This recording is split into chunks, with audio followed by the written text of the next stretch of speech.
क्या आपने कभी सोचा है कि जब एक पवित्र स्त्री की आंख से एक आंसू गिरता है तो कैलाश पर बैठे महादेव पर क्या बीतती है? दुनिया जिसे कमजोरी समझकर ठुकरा देती है, महादेव उसे अपनी शक्ति क्यों कहते हैं? शिव पुराण के पन्नों में एक ऐसा रहस्य छिपा है जो आज के इस दौर में हर स्त्री और पुरुष को जानना बहुत जरूरी है। आज की यह कथा सिर्फ एक कहानी नहीं है, बल्कि यह आपके जीवन के हर उस दुख का उत्तर है जिसे आपने आज तक झेला है। जब एक स्त्री अन्याय के कारण रोती है तो महादेव का तीसरा नेत्र क्यों फड़कने लगता है? क्यों स्वयं काल को भी उस आंसू के आगे झुकना पड़ता है? अगर आप आज निराश हैं, अकेले हैं या आपको लगता है कि आपका कोई नहीं है, तो महादेव का यह संदेश सिर्फ आपके लिए है। वीडियो को अंत तक देखिएगा, क्योंकि आज आप जानेंगे कि आपके आंसुओं की कीमत स्वयं महादेव चुकाते हैं।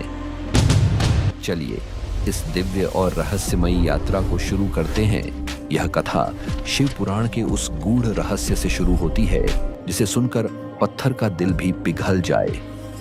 ब्रह्मांड के स्वामी महादेव, जो स्वयं शून्य हैं और स्वयं ही अनंत, उनके हृदय में स्त्री का स्थान क्या है, यह जानने के लिए हमें समय के उस पार जाना होगा। जब सृष्टि का निर्माण हो रहा था, तब महादेव ने अपने शरीर के आधे हिस्से से शक्ति को अलग किया। उन्होंने दुनिया को यह संदेश दिया कि पुरुष और स्त्री अलग नहीं, बल्कि एक ही प्राण के दो रूप हैं। लेकिन विडंबना देखिए, जिस स्त्री को महादेव ने अपना आधा अंग बनाया, उसी स्त्री की आंखों में जब आंसू आते हैं तो महादेव का सिंहासन डोलने लगता है। शिव पुराण में वर्णित है कि एक स्त्री का हृदय समुद्र से भी गहरा और आकाश से भी विशाल होता है। वह दुख को सहती है, वह अपमान को पीती है और वह समाज के हर अन्याय को चुपचाप स्वीकार कर लेती है। लेकिन उसकी सहनशीलता की भी एक सीमा होती है। जब कोई स्त्री अन्याय और तिरस्कार के कारण एकांत में बैठकर महादेव को पुकारती है और उसकी आंखों से आंसू की पहली बूंद गिरती है, तो वह केवल पानी की एक बूंद नहीं होती, वह एक आहुति होती है जो सीधे महाकाल के क्रोध की अग्नि को प्रज्वलित करती है। महादेव कहते हैं कि जो पुरुष अपनी शक्ति, अपने धन या अपने अहंकार के मद में किसी स्त्री को रुलाता है, वह अनजाने में अपने ही विनाश का मार्ग प्रशस्त कर रहा होता है। एक पौराणिक प्रसंग आता है जब माता पार्वती ने महादेव से पूछा था कि हे प्राणनाथ, आपने स्त्री को इतना भावुक क्यों बनाया? वह क्यों हर छोटी पीड़ा पर अपनी आंखें भिगो लेती है? तब महादेव ने मंद मुस्कान के साथ कहा था, देवी, जिसे संसार भावुकता समझता है, वो वास्तव में उसकी ईश्वरीय शक्ति है। स्त्री के आंसू उसके हृदय की पवित्रता का प्रमाण है। मैंने उसे वह हृदय दिया है जो दूसरों का दुख देखकर पिघल जाए। लेकिन याद रहे, जो आंखें दूसरों के लिए रोती हैं, उनके पीछे स्वयं महादेव की शक्ति खड़ी होती है। जो व्यक्ति उन आंसुओं का सम्मान नहीं करता, वह कभी मेरी कृपा का पात्र नहीं बन सकता। महादेव का न्याय बड़ा ही विचित्र और अचूक है। जब एक स्त्री रोती है तो वह केवल अपने लिए नहीं रोती, वह अपनी गरिमा के लिए रोती है। सती के आत्मदाह की कथा इसका सबसे बड़ा प्रमाण है। सती ने जब अपने पिता के घर अपना और अपने आराध्य महादेव का अपमान देखा, तो उनकी आंखों में आंसू नहीं, बल्कि विद्रोह की ज्वाला थी। उन्होंने अपने प्राणों की आहुति दे दी। उस क्षण महादेव ने जो वीरभद्र को उत्पन्न किया और जो तांडव किया, वह इस बात का प्रतीक है कि स्त्री के सम्मान की रक्षा के लिए महादेव पूरी सृष्टि को भस्म करने का साहस रखते हैं। अक्सर लोग सोचते हैं कि स्त्री अबला है, वह रोकर अपना दुख कम कर लेती है। लेकिन शिव पुराण हमें चेतावनी देता है। स्त्री के आंसू जब जमीन पर गिरते हैं तो वह धरती माता के हृदय को चीर देते हैं। उन आंसुओं का हिसाब स्वयं चित्रगुप्त के वही खातों में सबसे ऊपर लिखा जाता है। महादेव के अनुसार एक उत्तम पुरुष वही है जो अपनी वाणी और अपने कर्मों से यह सुनिश्चित करे कि उसके घर की और उसके समाज की स्त्री की आंखों में कभी दुख का जल न आए। यह भाग हमें उस गहराई तक ले जाता है जहां हम समझ पाते हैं कि एक स्त्री का अस्तित्व महादेव के लिए कितना कीमती है। यह कथा आगे बढ़ती है एक ऐसी घटना की ओर जहां एक अहंकारी राजा ने एक भक्त स्त्री के आंसुओं का उपहास उड़ाया था। उसने सोचा था कि यह स्त्री केवल रो सकती है, मेरा क्या बिगाड़ लेगी? उसे नहीं पता था कि उन आंसुओं के पीछे महाकाल का त्रिशूल छिपा है। उस अहंकारी राजा का नाम था विक्रमसेन, जिसके साम्राज्य की सीमाएं तो विशाल थीं, लेकिन उसका हृदय अत्यंत संकुचित और अंधकार से भरा था। राजा विक्रमसेन मानता था कि संसार में शक्ति केवल शस्त्रों और स्वर्ण में होती है। उसके लिए स्त्री केवल एक वस्तु थी जिसे जीता जा सकता था या जिसे पैरों तले रौंदा जा सकता था। उसकी रानी सुलोचना एक परम शिव भक्त थी। वह भोर के धुंधलके में उठती, ठंडे जल से स्नान करती और मिट्टी का पार्थिव शिवलिंग बनाकर घंटों महादेव के ध्यान में लीन रहती। उसकी आंखों में एक अजीब सी शांति थी, लेकिन वही शांति राजा को चुभती थी। एक दिन जब राजा युद्ध जीतकर लौटा तो वह मदहोश था। उसने देखा कि पूरी नगरी उत्सव मना रही है, लेकिन उसकी रानी महल के एक कोने में स्थित छोटे से शिवालय में महादेव की स्तुति कर रही है। राजा का अहंकार जाग उठा। उसने रानी के पास जाकर गर्जना की, सुलोचना, मैं दिग्विजय कर लौटा हूं और तुम इस पत्थर की मूर्ति के सामने बैठी हो। क्या यह पत्थर तुम्हें वह वैभव दे सकता है जो मेरा खड्ग देता है? रानी ने शांत स्वर में कहा, महाराज, वैभव तो क्षणभंगुर है। असली शक्ति तो इन चरणों में है, जहां से सृष्टि का आरंभ होता है और जहां अंत। राजा को यह उत्तर अपमान जैसा लगा। उसने क्रोध में आकर रानी का हाथ झटक दिया और उसके पूजा पात्र को लात मार दी। रानी की आंखों से आंसू बहने लगे। वह अपमान रानी का नहीं था, वह अपमान उस भक्ति का था जो महादेव के प्रति थी। रानी वहीं धरती पर गिर पड़ी और फूट फूट कर रोने लगी। उसके आंसू उस शिवलिंग पर गिरे जिसे उसने बड़े प्रेम से बनाया था। राजा अट्टहास करने लगा और बोला, देखो, तुम्हारी भक्ति का फल, तुम केवल रो सकती हो। तुम्हारे ये आंसू मेरा क्या बिगाड़ लेंगे? क्या तुम्हारा यह महादेव कैलाश से उतरकर मेरे साम्राज्य को चुनौती देगा? राजा अपनी जीत के नशे में चूर होकर वहां से चला गया, लेकिन वह यह भूल गया कि जब एक सती स्त्री के आंसू मिट्टी में मिलते हैं तो वह मिट्टी नहीं रह जाती, वह ज्वाला बन जाती है। उसी रात जब पूरा महल सो रहा था, आकाश का रंग अचानक बदल गया। बिना किसी बादल के बिजली कड़कने लगी। शिव पुराण के इस अध्याय में लिखा है कि महादेव तब तक चुप रहते हैं जब तक अन्याय व्यक्ति विशेष तक सीमित होता है, लेकिन जब अन्याय शक्ति के मानमर्दन पर आ जाए तो उनका डमरू बजने लगता है। राजा विक्रमसेन को स्वप्न में एक भयानक आकृति दिखाई दी।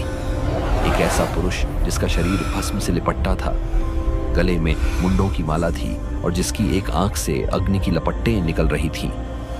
वह पुरुष कोई और नहीं, स्वयं महाकाल का एक अंश था। स्वप्न में उस तेजस्वी पुरुष ने कहा, विक्रमसेन, तूने आज उस जल का अपमान किया है जो मेरी जटाओं से बहने वाली गंगा से भी अधिक पवित्र है। एक स्त्री के आंसू जब अन्याय के कारण गिरते हैं तो वे मेरे त्रिशूल की धार बन जाते हैं। तूने सुलोचना के आंसुओं का उपहास उड़ाया। अब उन आंसुओं का वेग तुझे और तेरे अहंकार को बहा ले जाएगा। अगले ही दिन से राजा के साम्राज्य में अनहोनी होने लगी।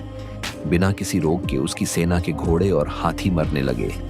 उसकी प्रजा में अकाल पड़ गया। जिस स्वर्ण पर उसे नाज था वह राख में बदलने लगा। लेकिन राजा फिर भी नहीं समझा।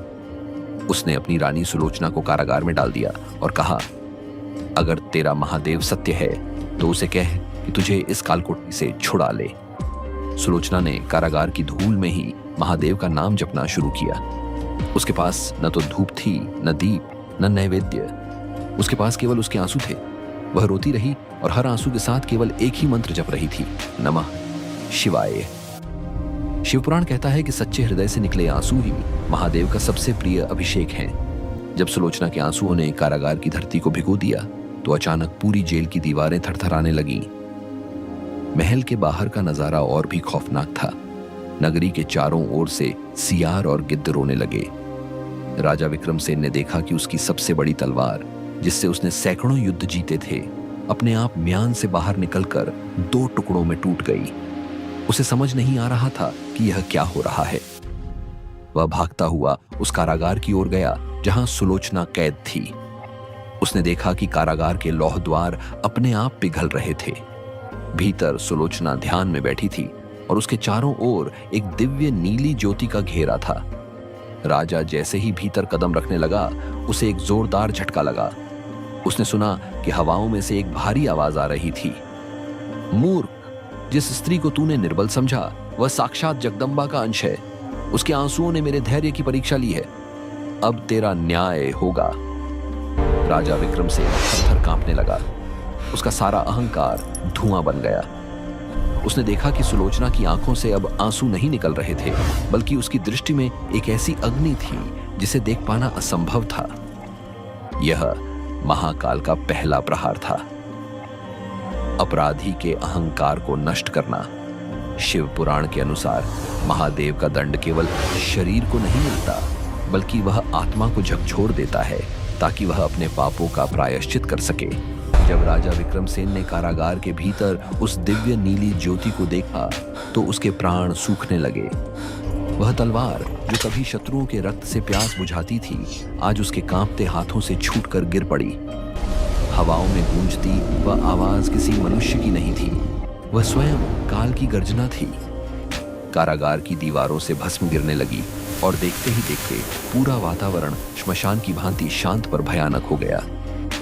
राजा ने देखा कि सुलोचना की बंद आंखों से अब भी आंसुओं की एक पतली धारा बह रही थी, लेकिन वह धारा जमीन पर गिरते ही अंगारों में बदल रही थी। शिव पुराण के इस खंड में वर्णन है कि महादेव का न्याय अत्यंत धैर्यवान होता है, किंतु जब वह आता है तो ब्रह्मांड की कोई भी शक्ति उसे रोक नहीं सकती। राजा विक्रमसेन घुटनों के बल गिर पड़ा। उसका मुकुट, जो उसके अहंकार का प्रतीक था, लुढ़क कर सुलोचना के चरणों में जा गिरा। उसने चिल्लाकर कहा, क्षमा, मुझे क्षमा कर दो सुलोचना, मैं अंधा हो गया था।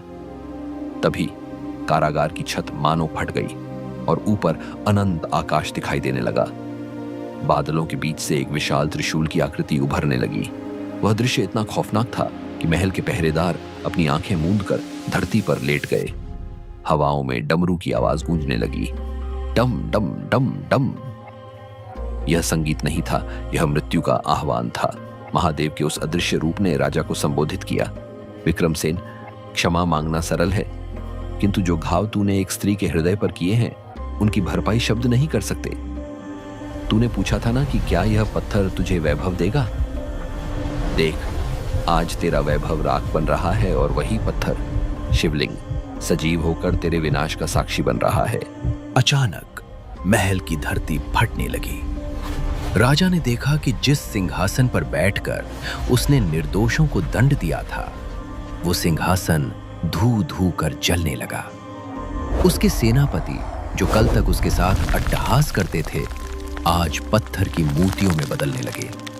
ये महादेव का पाषाण दंड था। शिव पुराण के अनुसार जो व्यक्ति स्त्री के आंसुओं का उपहास उड़ाने वालों का साथ देता है, वो भी समान पाप का भागी होता है। सुलोचना ने धीरे से अपनी आंखें खोली। उसकी आंखों में क्रोध नहीं, बल्कि एक असीम करुणा थी। उसने हाथ जोड़कर आकाश की ओर देखा और कहा, प्रभु, इसे क्षमा कर दें। ये अज्ञानी है, ये नहीं जानता कि ये क्या कर रहा था। लेकिन आकाश से फिर वाणी गूंजी, पुत्री, तू साक्षात करुणा है, इसीलिए तू स्त्री है, किंतु न्याय का अपना विधान है। यदि आज इसे दंड नहीं मिला तो भविष्य में हर अहंकारी पुरुष एक स्त्री के आंसुओं को पानी समझेगा। आज इस राजा का सर्वनाश ये सिद्ध करेगा कि स्त्री के नेत्रों से गिरा एक एक आंसू महादेव के धनुष से निकला वो बाण है जो लक्ष्य भेद कर ही शांत होता है। राजा विक्रमसेन ने देखा कि उसकी आंखों के सामने उसका पूरा साम्राज्य धुआं होता जा रहा था। उसके महल की दीवारें ढह रही थीं, उसके खजाने का स्वर्ण धूल बन रहा था। ये उसके भौतिक सुखों का अंत था। महादेव ने उसे मारा नहीं, बल्कि उसे जीवित रखा ताकि वो अपनी आंखों से अपने अहंकार का पतन देख सके। उसे एक ऐसे वन में निर्वासित कर दिया गया जहां न कोई मनुष्य था, न कोई सुख। वो राजा जो कभी मखमल पर सोता था, अब कांटों पर चलने को विवश था। इस भाग की गहराई हमें यह समझाती है कि महादेव के लिए स्त्री का सम्मान केवल एक नियम नहीं, बल्कि सृष्टि का आधार है। निर्वासन के उस घने और डरावने जंगल में, जहां सूर्य की किरणें भी धरती तक पहुंचने से डरती थीं, राजा विक्रमसेन दर दर भटक रहा था। वो राजा जिसकी एक भौं तनने पर हजारों तलवारें म्यान से बाहर निकल आती थीं, आज फटे हुए वस्त्रों में नंगे पांव पत्थरों पर चल रहा था। उसके पैरों से रक्त बह रहा था, लेकिन वो दर्द उस टीस के सामने कुछ भी नहीं था जो उसके हृदय में सुलोचना के आंसुओं को याद करके उठ रही थी। शिव पुराण के इस अध्याय में पश्चाताप को सबसे बड़ी शुद्धि बताया गया है। महादेव कहते हैं कि दंड शरीर को सुधारने के लिए नहीं, बल्कि आत्मा को जगाने के लिए दिया जाता है। विक्रमसेन अब उस महल के वैभव को याद नहीं करता था। उसे याद आती थी सुलोचना की वो शांत आंखें और वो प्रार्थना जो उसने कारागार में उसके लिए की थी। उसे समझ आया कि जिसे वो निर्बल कहता था, वही वास्तव में सबसे शक्तिशाली थी, क्योंकि उसके पास क्षमा करने का बल था। जंगल की एक गुफा में विक्रमसेन ने एक मिट्टी का शिवलिंग बनाया। अब उसके पास न तो अभिषेक के लिए दूध था, न ही चढ़ाने के लिए बेलपत्र। उसके पास केवल उसके पछतावे की अग्नि थी। उसने कई दिनों तक अन्न जल त्याग दिया। वो रोता और कहता, हे महादेव, मैंने केवल एक स्त्री को नहीं रुलाया, मैंने स्वयं साक्षात शक्ति का अपमान किया। मुझे मृत्यु दे दो, पर सुलोचना के उन आंसुओं का भार मेरे हृदय से हटा दो। उसकी पुकार में इस बार अहंकार नहीं, बल्कि विवशता और सत्य था। अचानक उस अंधेरी गुफा में एक दिव्य प्रकाश फैला। विक्रमसेन ने आंखें खोली तो देखा कि सामने कोई साधारण साधु नहीं, बल्कि स्वयं नंदी खड़े थे। नंदी ने कहा, विक्रमसेन, तूने पाप तो घोर किया था, लेकिन तेरे पश्चाताप ने महाकाल के क्रोध को शांत कर दिया है। महादेव ने मुझे तुझे ये बताने के लिए भेजा है कि स्त्री के आंसुओं का कर्ज केवल रोकर नहीं, बल्कि संरक्षण का संकल्प लेकर उतारा जा सकता है। नंदी ने उसे एक दिव्य सत्य बताया जो शिव पुराण का सार है। जब एक पुरुष किसी स्त्री के आंसुओं का कारण बनता है, तो वो अपने भाग्य के द्वार स्वयं बंद कर लेता है। ये कथा अब अपने उस निर्णायक मोड़ पर पहुंच चुकी है, जहां संसार के भौतिक नियम समाप्त होते हैं और महादेव के आध्यात्मिक रहस्य शुरू होते हैं। राजा विक्रमसेन का राज्य अब बदल चुका था। पत्थर की दीवारों पर अब युद्ध की गाथाएं नहीं, बल्कि महादेव के वे सूत्र लिखे थे जो स्त्री की गरिमा को समर्पित थे। लेकिन एक प्रश्न अब भी ब्रह्मांड की हवाओं में तैर रहा था। आखिर महादेव ने स्त्री के आंसुओं को इतनी शक्ति क्यों दी? क्यों एक छोटी सी बूंद पूरे साम्राज्य को भस्म करने की सामर्थ्य रखती है? शिव पुराण के इस गुप्त अध्याय में वर्णन आता है कि एक बार माता पार्वती ने स्वयं महादेव से यही प्रश्न किया था। उन्होंने पूछा, हे प्रभु, आपने मुझे अपनी शक्ति कहा, किंतु नश्वर संसार की स्त्रियों को आपने इतना कोमल हृदय क्यों दिया कि उनका दुख उनकी आंखों से बह निकलता है? क्या ये उनके साथ अन्याय नहीं है? महादेव ने हिमालय की कंदराओं में ध्यान मुद्रा त्यागते हुए माता की ओर देखा और अत्यंत गंभीर स्वर में कहा, हे पार्वती, जिसे तुम कोमलता समझ रही हो, वो वास्तव में इस सृष्टि का सबसे कठोर अस्त्र है। जब मैंने स्त्री की रचना की, तो मैंने उसे अपने हृदय का वह हिस्सा दिया जो केवल भाव से संचालित होता है।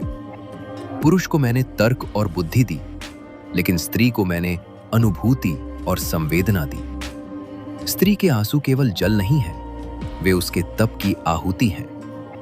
महादेव ने आगे समझाया कि जब एक स्त्री अन्याय के कारण रोती है, तो उसके शरीर के भीतर के सप्त चक्र एक विशिष्ट कंपन पैदा करते हैं। ये कंपन सीधे ब्रह्मांडीय चेतना से टकराता है। शिव पुराण के अनुसार स्त्री के आंसुओं में हलाहल विष और अमृत दोनों की शक्ति समाहित होती है। यदि वे आंसू प्रेम और करुणा के हैं, तो वे जगत का कल्याण करते हैं, लेकिन यदि वे अपमान और प्रताड़ना के हैं, तो वे काल के समान बन जाते हैं। राजा विक्रमसेन ने अपने जीवन के अंतिम वर्षों में इसी सत्य को आत्मसात किया। वो अब केवल राजा नहीं, एक दार्शनिक बन चुका था। उसने देखा कि जिस घर में स्त्रियां प्रसन्न थीं, वहां अन्न और धन की कभी कमी नहीं हुई, और जहां स्त्रियों के आंसुओं ने जमीन को भिगोया था, वहां वैभव होने के बावजूद मानसिक अशांति का वास था। ये महादेव का वह अदृश्य नियम है जिसे आज का आधुनिक विज्ञान भी नकार नहीं सकता। महादेव का यह अंतिम संदेश आज के युग के लिए सबसे अधिक प्रासंगिक है। वे कहते हैं, हे मनुष्य, तू मुझे मंदिरों में खोजता है, तू मुझे कैलाश पर ढूंढता है, लेकिन मैं तो उस स्त्री के आंसुओं में निवास करता हूं जिसकी तूने उपेक्षा की है। यदि तूने किसी के आंसुओं को पोंछा है तो तूने मेरा अभिषेक किया है, और यदि तूने किसी की आंखों में पानी दिया है तो तूने मेरे त्रिशूल को स्वयं को भेदने का निमंत्रण दिया है। इस कथा का उपसंहार हमें एक ऐसी चेतना की ओर ले जाता है जहां स्त्री और पुरुष दो प्रतियोगी नहीं, बल्कि एक ही पूर्णता के दो पक्ष हैं। सुलोचना के वे आंसू जिन्होंने कभी एक साम्राज्य को हिला दिया था, आज शांति का प्रतीक बन गए थे। रानी सुलोचना ने अंत में समाधि लेते समय केवल एक ही बात कही थी, महादेव केवल उनके नहीं हैं जो पूजा करते हैं, वे उनके हैं जो पीड़ा को समझते हैं। आज भी मान्यता है कि कैलाश की हवाओं में उन स्त्रियों की पुकार सुनी जा सकती है जिन्होंने महादेव पर अटूट विश्वास रखा। जब भी किसी स्त्री की आंखों से आंसू गिरते हैं तो ब्रह्मांड के किसी कोने में महादेव का डमरू बजता है, जो यह संकेत देता है कि न्याय का पहिया घूम चुका है। ये कथा हमें सिखाती है कि भक्ति केवल मंत्रों में नहीं बल्कि आचरण में है। यदि हम महादेव के सच्चे भक्त बनना चाहते हैं तो हमें शक्ति का सम्मान करना सीखना होगा, क्योंकि शिव के बिना शक्ति अधूरी है और शक्ति के बिना शिव केवल एक शांत अस्तित्व। स्त्री के आंसू वह अंतिम सीमा है जिसके आगे महाकाल का न्याय शुरू होता है।